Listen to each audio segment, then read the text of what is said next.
नमस्कार दोस्तों, स्वागत करता हूं आपका स्टडी क्रक्स पर, जहां पर प्रतिदिन आपसे अलग अलग सब्जेक्ट के टॉप 10 क्वेश्चन डिस्कस किए जाते हैं। तो दोस्तों, आज की वीडियो में हम डिस्कस करेंगे इस हफ्ते के टॉप 15 वीकली करंट अफेयर्स, जिनके आने वाले एग्जाम में पूछे जाने के चांसेस हैं। और साथ ही हमने मोस्टली क्वेश्चन के साथ कई फ़ोटो भी इंक्लूड की हुई हैं, जिससे आपकी अंडरस्टैंडिंग बेटर हो सके। So friends, welcome to Study Crux. अगर आप हमारे चैनल में नए हैं और ये वीडियो आपको पसंद आती है, तब आप इस रेड बटन पर क्लिक करके हमसे जुड़ सकते हैं। तो देखेंगे आज का पहला क्वेश्चन, महिला एशियाई कप 2022 किस देश में आयोजित होगा? तो इसका करेक्ट आंसर है ऑप्शन ए, भारत। हाल ही में घोषणा की गई है कि वर्ष 2022 में होने वाले महिला एशियाई कप अपने देश भारत में आयोजित होगा। तो इसका राइट आंसर ऑप्शन है भारत। और वर्तमान में 2020 में यह टूर्नामेंट बांग्लादेश में आयोजित होगा, ये भी आपको याद रखना है। देखेंगे नेक्स्ट क्वेश्चन, एडिडास ने भारत में अपना ब्रांड एम्बेसडर किसे नियुक्त किया है? तो इसका करेक्ट आंसर है option D, Manushi Chhillar.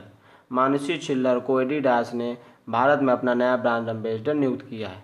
Adidas जो कि खिलाड़ियों के कपड़े जूते बनाने के मामले में विश्व की दूसरे नंबर की कंपनी है। और पहले नंबर पे कौन है? तो पहले नंबर पर नाइकी है। एडिडास जिसकी स्थापना हुई थी 1949 में और जिसका हेडक्वार्टर है जर्मनी में। और ये जो आप नाम देख रहे हैं दोस्तों, तो इसका कोई फुल फॉर्म नहीं होता है, ये अपने मालिक का संक्षिप्त नाम है। इसके मालिक का नाम था एडोल्फ एडोल्फ डेजलर। एडोल्फ डेजलर, इसी का संक्षिप्त रूप है एडिडास। तो ये भी आपको याद रखना है। तो यह मानुषी छिल्लर जो कि अब एडिडास की नई ब्रांड एम्बेसडर है इंडिया में। नेक्स्ट क्वेश्चन, इनमें से किस एनजीओ को WHO ने पुरस्कार देकर सम्मानित किया है?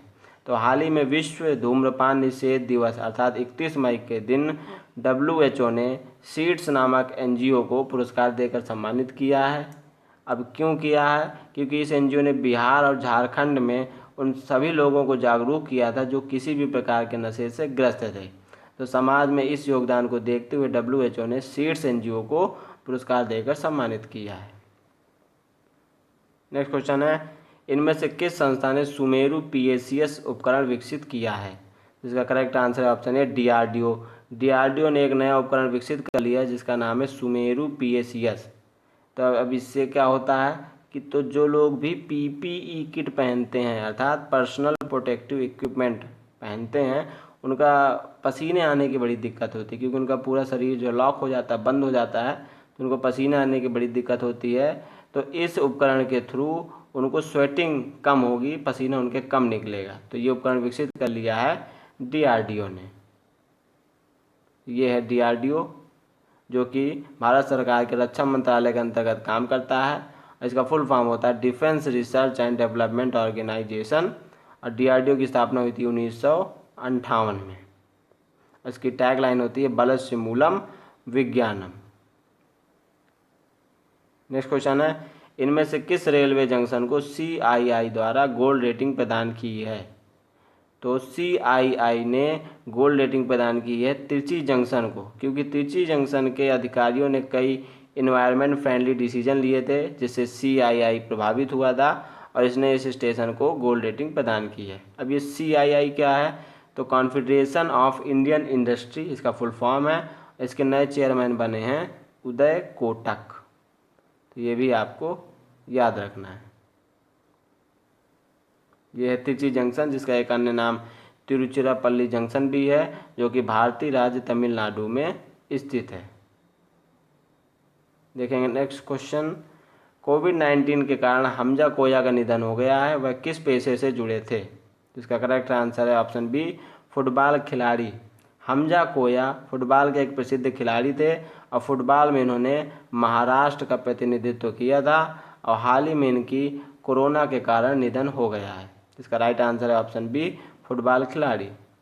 ये थे हमजा कोया।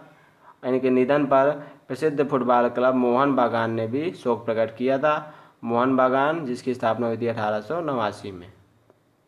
देखेंगे नेक्स्ट क्वेश्चन, वंदे उत्कल जननी को किस राज्य ने अपना राज्य गीत बनाया है? तो इसका करेक्ट आंसर है ऑप्शन है उड़ीसा। उड़ीसा के मुख्यमंत्री नवीन पटनायक ने घोषणा कर दी है कि वंदे उत्कल जननी अब उनके राज्य का ऑफिशियली स्टेट सॉन्ग होगा। अब ये उड़ीसा, तो दोस्तों आपको पता है कि उड़ीसा को पहले उत्कल भी कहते थे और राष्ट्रगान में भी उड़ीसा के लिए उत्कल शब्द का प्रयोग किया गया है। तो आप ये उत्कल से भी इसको रिलेट कर सकते हैं। देखेंगे नेक्स्ट क्वेश्चन, रिचर्ड डांग किस पुरस्कार से सम्मानित होने वाले पहले भारतीय बने हैं? इसका राइट आंसर है ऑप्शन बी, जावेद अख्तर। बॉलीवुड के प्रसिद्ध गीतकार जावेद अख्तर को रिचर्ड डांग किस पुरस्कार से सम्मानित किया है और ये पुरस्कार पाने वाले वे पहले भारतीय हैं।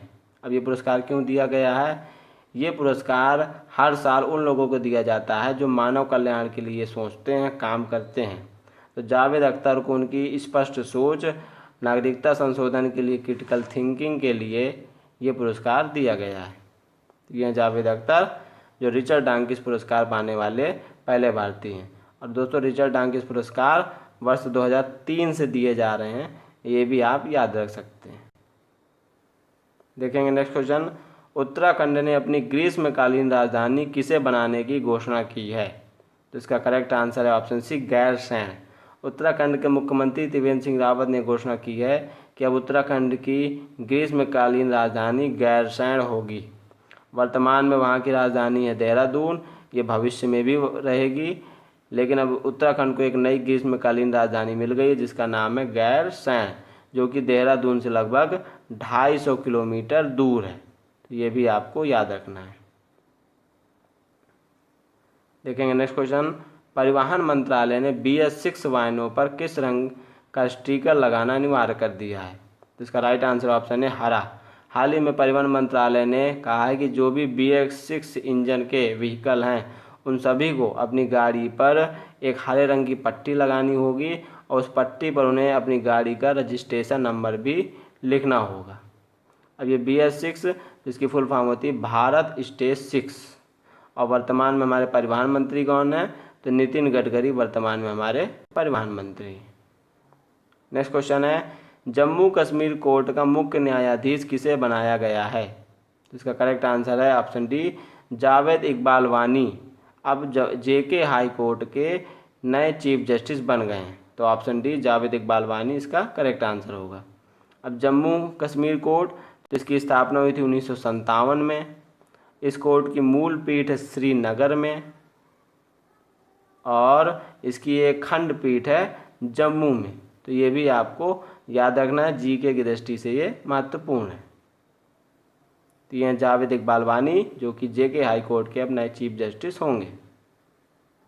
नेक्स्ट क्वेश्चन है, lockdown liaison living and other stories को किसने लिखा है? तो इसका करेक्ट आंसर है option B, Shobha De.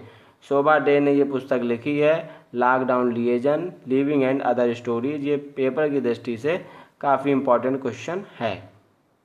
Shobha day की एक और पुस्तक है, आपको याद होना चाहिए, स्पीड पोस्ट, जो कि रेलवे के एग्जाम में कई बार पूछी गई थी। तो हाल ही में कोरोना वायरस के चलते जो लॉकडाउन हुआ था, इसी समय में उन्होंने 10 छोटी छोटी कहानियों को मिलाकर एक पुस्तक कंप्लीट की है जिसका नाम है lockdown liaison living and other stories. और इस बुक को लॉन्च किसने किया है? तो सोनू सूद ने इस बुक को लॉन्च किया है। देखेंगे next question, Odisha high court के न्यायाधीश के रूप में पदभार किसने ग्रहण किया है? तो इसका करेक्ट आंसर ऑप्शन है सावित्री राठौर। सावित्री राठौर ने उड़ीसा हाई कोर्ट के एक न्यायाधीश के रूप में पदभार ग्रहण किया है। ये हैं सावित्री राठौर जो उड़ीसा हाई कोर्ट की एक न्यायाधीश बन गई हैं। ये चीफ जस्टिस नहीं है उड़ीसा हाई कोर्ट की, चीफ जस्टिस हैं ये मोहम्मद रफ़ीक। तो ये आपको डिफ्रेंशिएट करना है इस बात को कि मोहम्मद रफ़ीक उड़ीसा हाई कोर्ट के चीफ जस्टिस हैं और ये जो है वहाँ की अन्य न्यायाधीश बन गए। उड़ीसा हाई कोर्ट जिसकी स्थापना हुई थी वर्ष 1948 में और जिसकी मूल पीठ है उड़ीसा के कटक में। नेक्स्ट क्वेश्चन है, कोरोना ट्रेसर BDF किस देश ने लॉन्च किया है? तो इसका करेक्ट आंसर है ऑप्शन सी, बांग्लादेश। बांग्लादेश सरकार ने हाल ही में एक नया ऐप लॉन्च किया जिसका नाम है कोरोना ट्रेसर। इस ऐप के थ्रू कोरोना के पेशेंट की लोकेशन ट्रेस की जाएगी जिससे उनकी कंडीशन पता चले कि वो समाज में कहाँ पर हैं और उनको ट्रेस किया जा सके। तो इसका right answer option C, Bangladesh. आज का लास्ट क्वेश्चन है, विश्व खाद्य पुरस्कार 2020 से किसे नवाजा गया है? तो इसका राइट आंसर है ऑप्शन बी, रतन लाल। रतन लाल को इस साल का विश्व खाद्य पुरस्कार 2020 से नवाजा गया है, सम्मानित किया गया है।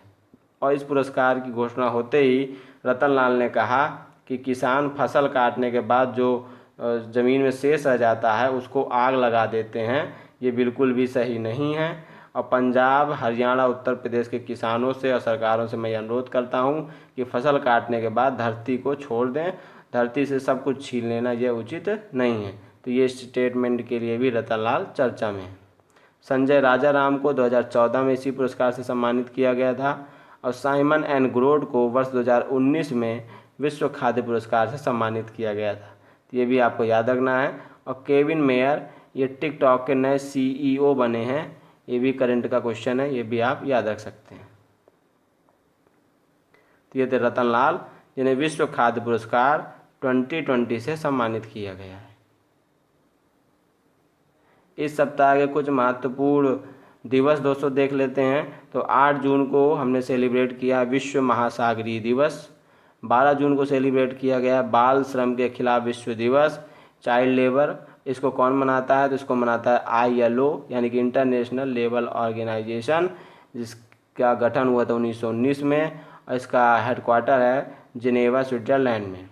और 14 जून को हमने मनाते हैं विश्व रक्तदाता दिवस। इस बार की थीम क्या थी? वर्ल्ड ब्लड डोनर डे की।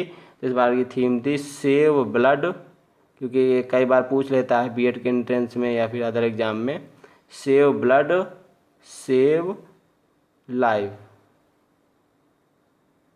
सेव ब्लड सेव लाइफ्स, ये दोस्तों तो इस बार की ये थीम थी। तो आशा करते होंगे आपको हमारा करंट का सेशन पसंद आया हो।